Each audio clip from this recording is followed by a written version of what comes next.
So our final question comes from Evan M. Evan says, "Hey guys, I'm 24 years old without any monthly bills at the moment because I live at home. I make a salary of $78,000 a year, and I have a high yield savings account with $78,000 in it, earning 3.5%. I have a 403b with $20,000, a Roth IRA with $3,000, and an individual brokerage account with $2,000. I'm actively dollar cost averaging into the brokerage account by adding $600 a week to various ETFs that you guys talk about. I know that my high yield savings account is holding way too much money for the long term, but my question is it a better move to use this chunk to invest in real estate, aka using this as a down payment on a duplex or a rental, or should I take all this money and invest it in my brokerage account? I've worked hard to get to this solid base and I want to make sure it's used best as possible. Thanks, and I appreciate the feedback." Robert, I'll let you kick this one off. Evan, you are crushing it. I wish everyone out there that was 24 years old was keeping an eye on their money, executing the plan like you are, and setting yourself up to be very wealthy later on.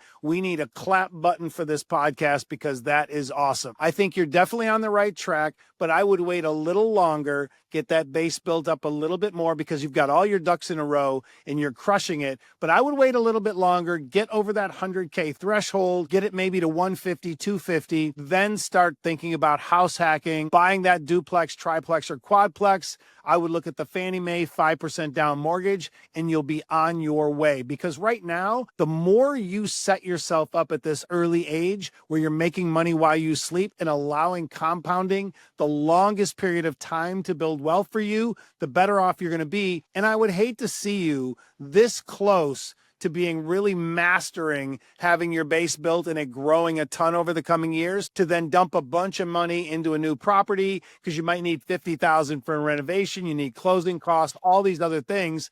I would hate to see you go backwards when you're doing so well. So I would just hold off on the real estate, maybe add in some precious metals, maybe add in a crypto account to build some diversity and keep doing what you're doing. Yeah, the only thing I would add to that is thinking about the rule of 72. Right? We all know that over a long period of time, stocks tend to go up by about 10% per year, and much more than that if you listen to this podcast because you're investing in the right things, which means that this $78,000, $80,000, let's call it, is going to become $160,000 by the time you're 31. And then it'll be $320,000 by the time you're 38, and so on and so forth, assuming you don't add any more money to it.